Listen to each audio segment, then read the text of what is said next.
Ludwig von Mises. As 6 lições. Traduzido por Maria Luísa Borges. 7ª edição. Primeira lição. O capitalismo. Certas expressões usadas pelo povo são, muitas vezes, inteiramente equivocadas.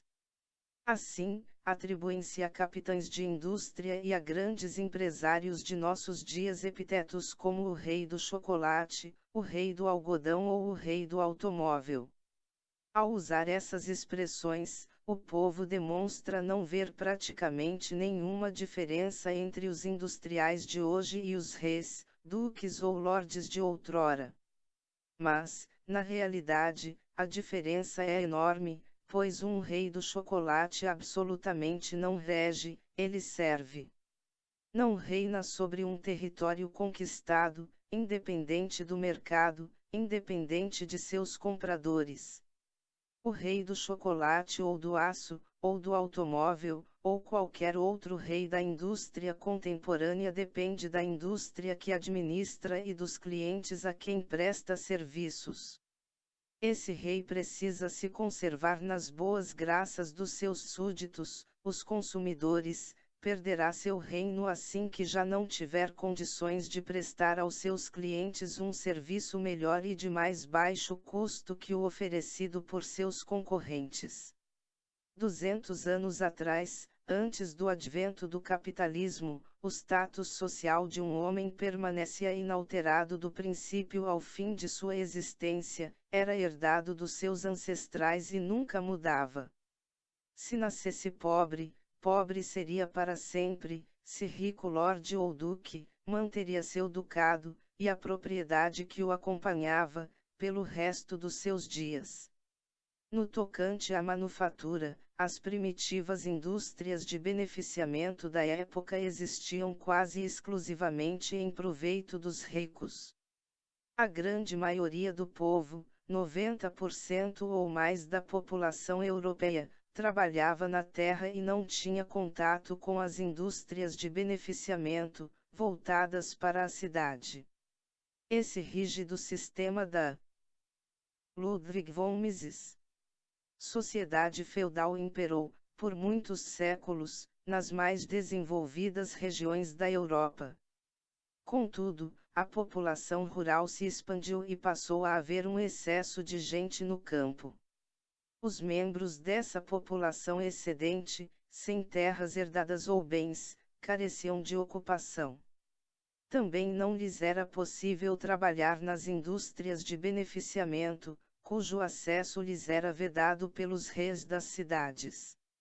O número desses párias crescia incessantemente, sem que todavia ninguém soubesse o que fazer com eles. Eram, no pleno sentido da palavra, proletários, e ao governo só restava interná-los em asilos ou casas de correção. Em algumas regiões da Europa, sobretudo nos Países Baixos e na Inglaterra, essa população tornou-se tão numerosa que, no século XVIII, constituía uma verdadeira ameaça à preservação do sistema social vigente. Hoje, ao discutir questões análogas em lugares como a Índia ou outros países em desenvolvimento, não devemos esquecer que, na Inglaterra do século XVIII, as condições eram muito piores. Naquele tempo, a Inglaterra tinha uma população de 6 ou 7 milhões de habitantes, dos quais mais de 1 milhão, provavelmente 2, não passavam de indigentes a quem o sistema social em vigor nada proporcionava. As medidas a tomar com relação a esses deserdados constituíam um dos maiores problemas da Inglaterra. Outro sério problema era a falta de matérias-primas. Os ingleses eram obrigados a enfrentar a seguinte questão: que faremos, no futuro, quando nossas florestas já não nos derem a madeira de que necessitamos para nossas indústrias e para aquecer nossas casas? Para as classes governantes, era uma situação desesperadora.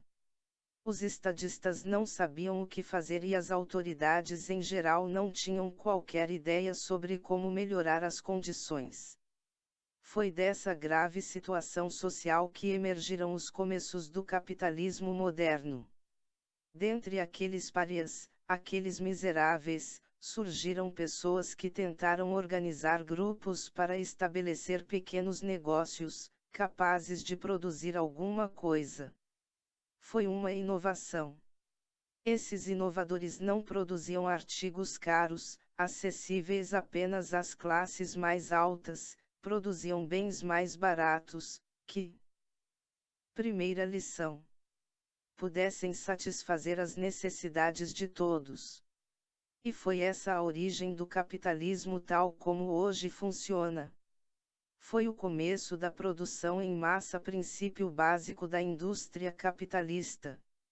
Enquanto as antigas indústrias de beneficiamento funcionavam a serviço da gente abastada das cidades, existindo quase que exclusivamente para corresponder às demandas dessas classes privilegiadas, as novas indústrias capitalistas começaram a produzir artigos acessíveis a toda a população.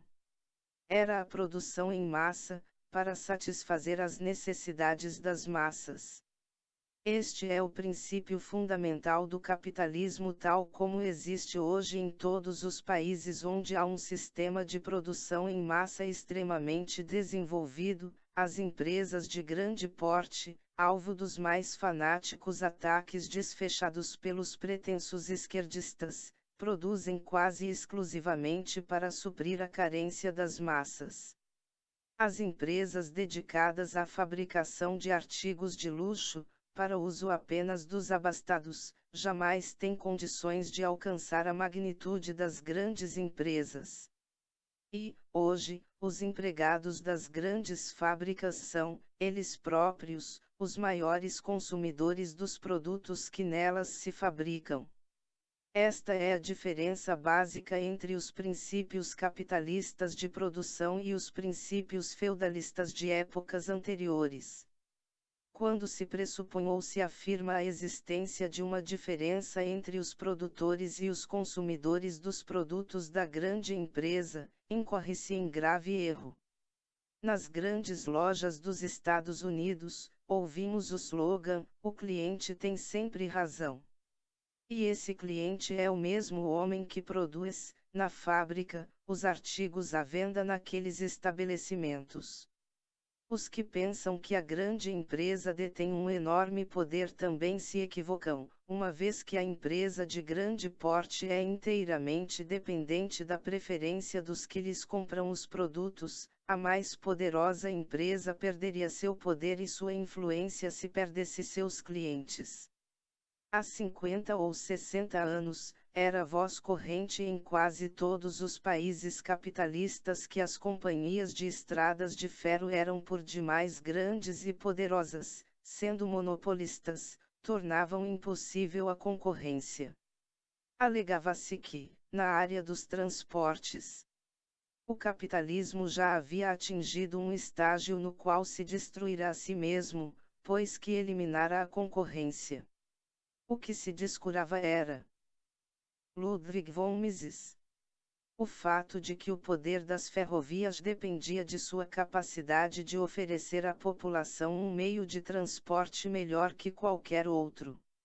Evidentemente teria sido absurdo concorrer com uma dessas grandes estradas de ferro, através da implantação de uma nova ferrovia paralela à anterior, porquanto a primeira era suficiente para atender às necessidades do momento. Mas outros concorrentes não tardaram a aparecer. A livre concorrência não significa que se possa prosperar pela simples imitação ou cópia exata do que já foi feito por alguém. A liberdade de imprensa não significa o direito de copiar o que outra pessoa escreveu, e assim alcançar o sucesso a que o verdadeiro autor fez jus por suas obras. Significa o direito de escrever outra coisa. A liberdade de concorrência no tocante às ferrovias, por exemplo, significa liberdade para inventar alguma coisa, para fazer alguma coisa que desafie as ferrovias já existentes e as coloque em situação muito precária de competitividade. Nos Estados Unidos, a concorrência que se estabeleceu através dos ônibus, automóveis, caminhões e aviões impôs às estradas de ferro grandes perdas e uma derrota quase absoluta no que diz respeito ao transporte de passageiros. O desenvolvimento do capitalismo consiste em que cada homem tem o direito de servir melhor ou mais barato o seu cliente. E, num tempo relativamente curto, esse método, esse princípio, transformou a face do mundo, possibilitando um crescimento sem precedentes da população mundial. Na Inglaterra do século XVIII, o território só podia dar sustento a 6 milhões de pessoas, num baixíssimo padrão de vida. Hoje, mais de 50 milhões de pessoas aí desfrutam de um padrão de vida que chega a ser superior ao que desfrutavam os ricos no século XVIII, e o padrão de vida na Inglaterra de hoje seria provavelmente mais alto ainda, não tivessem os ingleses dissipado boa parte de sua energia no que, sob diversos pontos de vista, não foram mais que aventuras políticas e militares evitáveis. Estes são os fatos acerca do capitalismo. Assim, se um inglês ou, no tocante a esta questão, qualquer homem de qualquer país do. Primeira lição. Mundo afirmar hoje aos amigos ser contrário ao capitalismo, há uma esplêndida contestação a lhe fazer. Sabe que a população deste planeta é hoje 10 vezes maior que nos períodos precedentes ao capitalismo. Sabe que todos os homens usufruem hoje um padrão de vida mais elevado que o de seus ancestrais antes do advento do capitalismo. E como você pode ter certeza de que, se não fosse o capitalismo, você estaria integrando a 10ª parte da população sobrevivente? Sua mera existência é uma prova do êxito do capitalismo, seja qual for o valor que você atribua à própria vida. Não obstante todos os seus benefícios, o capitalismo foi furiosamente atacado e criticado. É preciso compreender a origem dessa aversão.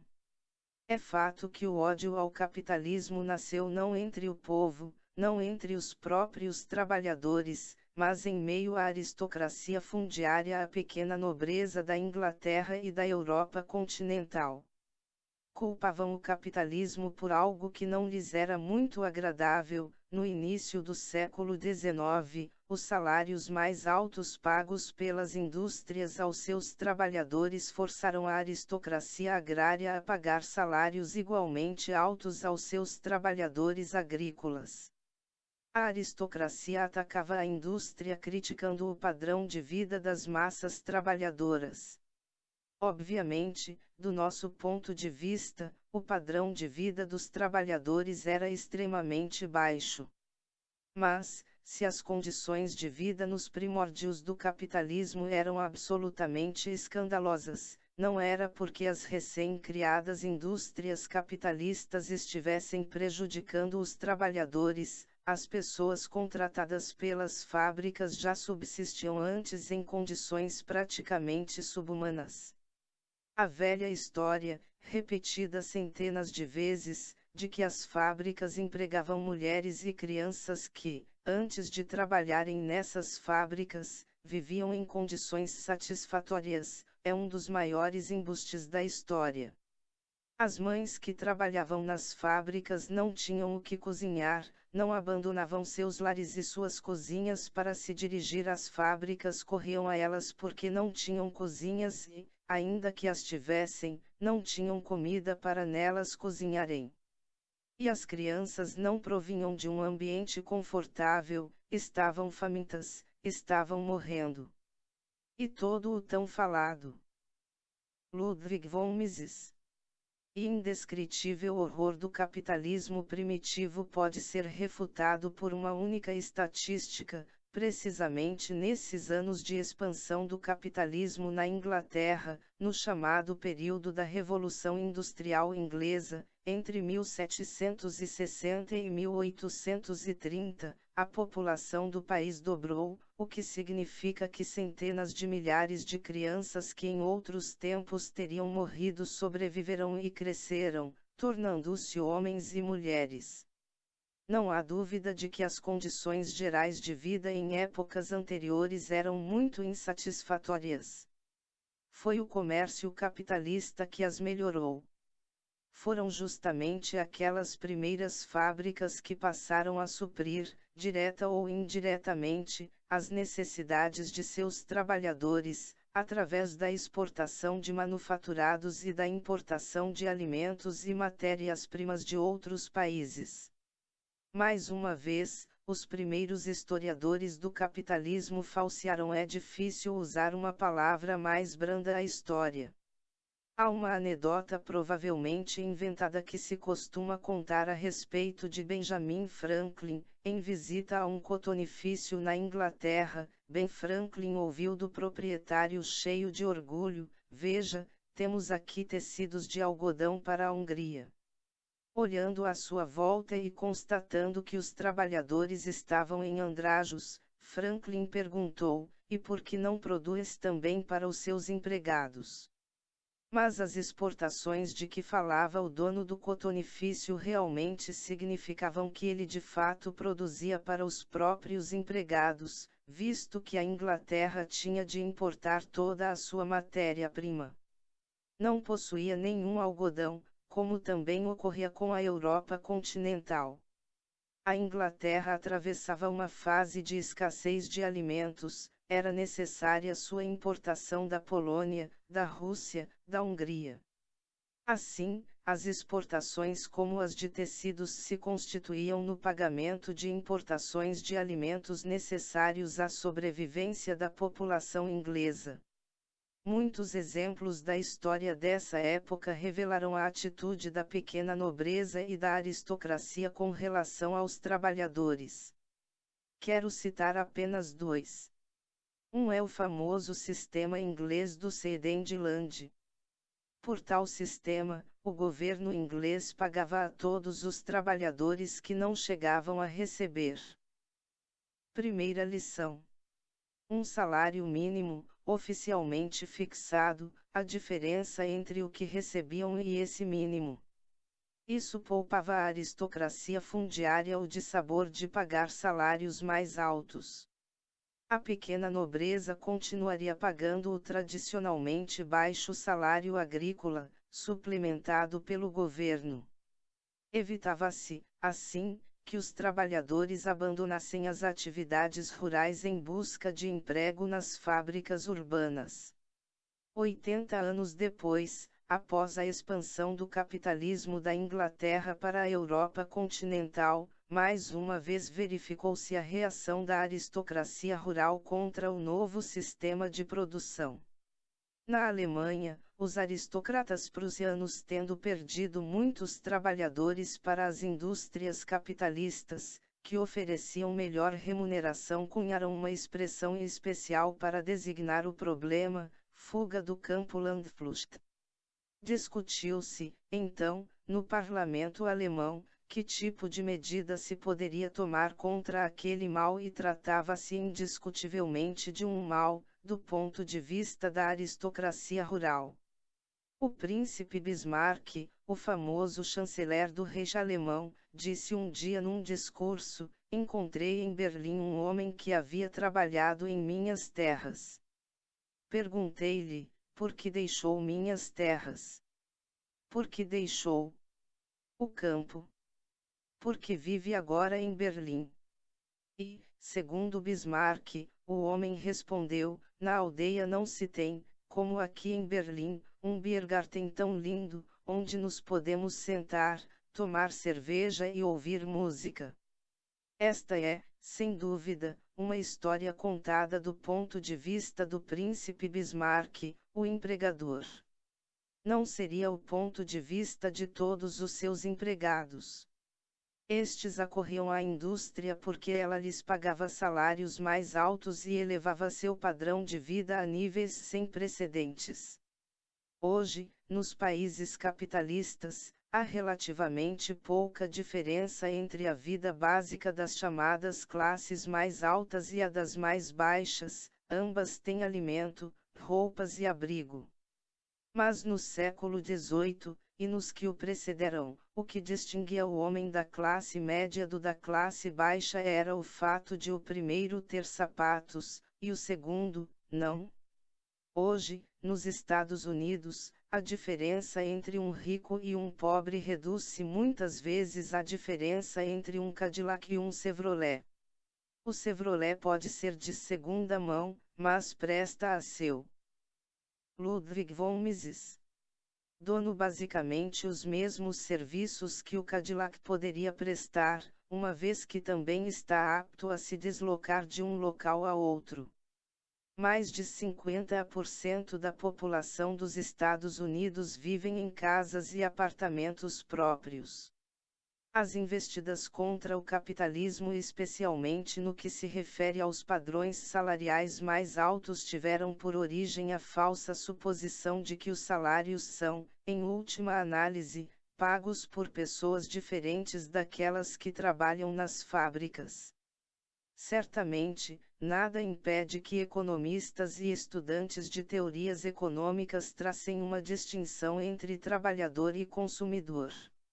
Mas o fato é que todo consumidor tem de ganhar, de uma maneira ou de outra, o dinheiro que gasta, e a imensa maioria dos consumidores é constituída precisamente por aquelas mesmas pessoas que trabalham como empregados nas empresas produtoras dos bens que consomem.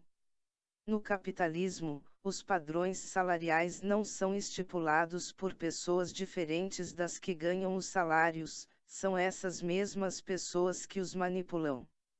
Não é a companhia cinematográfica de Hollywood que paga os salários de um astro das telas, quem os paga é o público que compra ingresso nas bilheterias dos cinemas. E não é o empresário de uma luta de boxe que cobre as enormes exigências de lutadores laureados, mas sim a plateia, que compra entradas para a luta. A partir da distinção entre empregado e empregador, traça-se, no plano da teoria econômica, uma distinção que não existe na vida real. Nesta, empregador e empregado são, em última análise, uma só e a mesma pessoa. Em muitos países há quem considere injusto que um homem obrigado a sustentar uma família numerosa receba o mesmo salário que outro, responsável apenas pela própria manutenção. No entanto, o problema é não questionar se é ao empresário ou não que cabe assumir a responsabilidade pelo tamanho da família de um trabalhador. A pergunta que deve ser feita neste caso é: você, como indivíduo, se disporia a pagar mais por alguma coisa, digamos, um pão, se for informado de que o homem que o fabricou tem 6 filhos? Primeira lição. Uma pessoa honesta por certo responderia negativamente, dizendo, em princípio, sim. Mas na prática tenderia a comprar o pão feito por um homem sem filho nenhum. O fato é que o empregador a quem os compradores não pagam o suficiente para que ele possa pagar seus empregados se vê na impossibilidade de levar adiante seus negócios. O capitalismo foi assim batizado não por um simpatizante do sistema, mas por alguém que o tinha na conta do pior de todos os sistemas históricos, da mais grave calamidade que jamais se abatera sobre a humanidade. Esse homem foi Karl Marx. Não há razão, contudo, para rejeitar a designação proposta por Marx, uma vez que ela indica claramente a origem dos grandes progressos sociais ocasionados pelo capitalismo. Esses progressos são fruto da acumulação do capital, baseiam-se no fato de que as pessoas, por via de regra, não consomem tudo o que produzem e no fato de que elas poupam e investem parte desse montante. Reina um grande equívoco em torno desse problema. Ao longo destas 6 palestras, terei oportunidade de abordar os principais mal-entendidos em voga, relacionados com a acumulação do capital, com o uso do capital e com os benefícios universais auferidos a partir desse uso. Tratarei do capitalismo particularmente em minhas palestras dedicadas ao investimento externo e a esse problema extremamente crítico da política atual que é a inflação. Todos sabem, é claro, que a inflação não existe só neste país. Constitui hoje um problema em todas as partes do mundo. O que muitas vezes não se compreende a respeito do capitalismo é o seguinte: poupança significa benefícios para todos os que desejam produzir ou receber salários. Quando alguém acumula certa quantidade de dinheiro, $1000, digamos, e confia esses dólares, em vez de gastá-los, a uma empresa de poupança ou a uma companhia de seguros, transfere esse dinheiro para um empresário, um homem de negócios, o que vai permitir que esse empresário possa expandir suas atividades e investir num projeto, que na véspera ainda era inviável, por falta do capital necessário. Que fará então o empresário com Ludwig von Mises? Capital recém-obtido. Certamente a primeira coisa que fará, o primeiro uso que dará a esse capital suplementar será a contratação de trabalhadores e a compra de matérias-primas, o que promoverá, por sua vez, o surgimento de uma demanda adicional de trabalhadores e matérias-primas, bem como uma tendência à elevação dos salários e dos preços dessas matérias-primas. Muito antes que o poupador ou o empresário tenham obtido algum lucro em tudo isso, o trabalhador desempregado, o produtor de matérias-primas, o agricultor e o assalariado já estarão participando dos benefícios das poupanças adicionais. O que o empresário virá ou não a ganhar com o projeto depende das condições futuras do mercado e de seu talento para prevê-las corretamente. Mas os trabalhadores, assim como os produtores de matéria-prima, auferem as vantagens de imediato. Muito se falou, 30 ou 40 anos atrás, sobre a política salarial, como a denominavam, de Henry Ford. Uma das maiores façanhas do Sr. Ford consistia em pagar salários mais altos que os oferecidos pelas demais indústrias ou fábricas. Sua política salarial foi descrita como uma invenção. Não se pode, no entanto, dizer que essa nova política inventada seja simplesmente um fruto da liberalidade do Sr. Ford. Um novo ramo industrial ou uma nova fábrica num ramo já existente precisa atrair trabalhadores de outros empregos, de outras regiões do país e até de outros países. E não há outra maneira de fazê-lo senão através do pagamento de salários mais altos aos trabalhadores. Foi o que ocorreu nos primórdios do capitalismo, e é o que ocorre até hoje. Na Grã-Bretanha, quando os fabricantes começaram a produzir artigos de algodão, eles passaram a pagar aos seus trabalhadores mais do que estes ganhavam antes. É verdade que grande porcentagem desses novos trabalhadores jamais ganhara coisa alguma antes. Estavam, então, dispostos a aceitar qualquer quantia que lhes fosse oferecida. Mas, pouco tempo depois, com a crescente acumulação do capital e a implantação de um número cada vez maior de novas empresas, os salários se elevarão, e como consequência houve aquele aumento sem precedentes da população inglesa, ao qual já me referi. A reiterada caracterização depreciativa do CAP. Primeira lição. Capitalismo como um sistema destinado a tornar os ricos mais ricos e os pobres mais pobres é equivocada do começo ao fim. A tese de Marx concernente ao advento do capitalismo baseou-se no pressuposto de que os trabalhadores estavam ficando mais pobres, de que o povo estava ficando mais miserável, o que finalmente redundaria na concentração de toda a riqueza de um país em umas poucas mãos, ou mesmo nas de um homem só. Como consequência, as massas trabalhadoras empobrecidas se rebelariam e expropriariam os bens dos opulentos proprietários. Segundo essa doutrina de Marx, é impossível, no sistema capitalista, qualquer oportunidade, qualquer possibilidade de melhoria das condições dos trabalhadores. Em 1865, falando perante a Associação Internacional dos Trabalhadores, na Inglaterra, Marx afirmou que a crença de que os sindicatos poderiam promover melhores condições para a população trabalhadora era absolutamente errônea. Qualificou a política sindical voltada para a reivindicação de melhores salários e menor número de horas de trabalho de conservadora. Era este, evidentemente, o termo mais desabonador a que Marx podia recorrer. Sugeriu que os sindicatos adotassem uma nova meta revolucionária, a completa abolição do sistema de salários, e a substituição do sistema de propriedade privada pelo socialismo, a posse dos meios de produção pelo governo. Se consideramos a história do mundo e em especial a história da Inglaterra a partir de 1865, verificaremos que Marx estava errado sob todos os aspectos. Não há um só país capitalista em que as condições do povo não tenham melhorado de maneira inédita.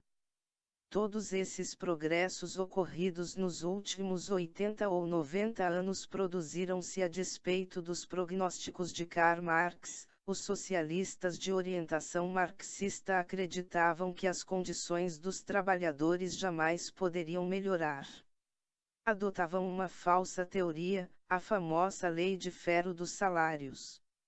Segundo esta lei, no capitalismo, os salários de um trabalhador não excederiam a soma que lhe fosse estritamente necessária para manter-se vivo a serviço da empresa. Os marxistas enunciaram sua teoria da seguinte forma: se os padrões salariais dos trabalhadores sobem, com a elevação dos salários Ludwig von Mises Rios, a um nível superior ao necessário para a subsistência, eles terão mais filhos. Esses filhos, ao ingressarem na força de trabalho, engrossarão o número de trabalhadores até o ponto em que os padrões salariais cairão, rebaixando novamente os salários dos trabalhadores a um nível mínimo necessário para a subsistência, aquele nível mínimo de sustento, apenas suficiente para impedir a extinção da população trabalhadora. Mas essa ideia de Marx, e de muitos outros socialistas, envolve um conceito de trabalhador idêntico ao adotado justificadamente pelos biólogos que estudam a vida dos animais. Dos camundongos, por exemplo. Se colocarmos maior quantidade de alimento à disposição de organismos animais, ou de micróbios, maior número deles sobreviverá. Se a restringirmos, restringiremos o número dos sobreviventes. Mas com o homem é diferente. Mesmo o trabalhador, ainda que os marxistas não o admitam, tem carências humanas outras que as de alimento e de reprodução de sua espécie. Um aumento dos salários reais resulta não só num aumento da população, resulta também, e antes de tudo, numa melhoria do padrão de vida média.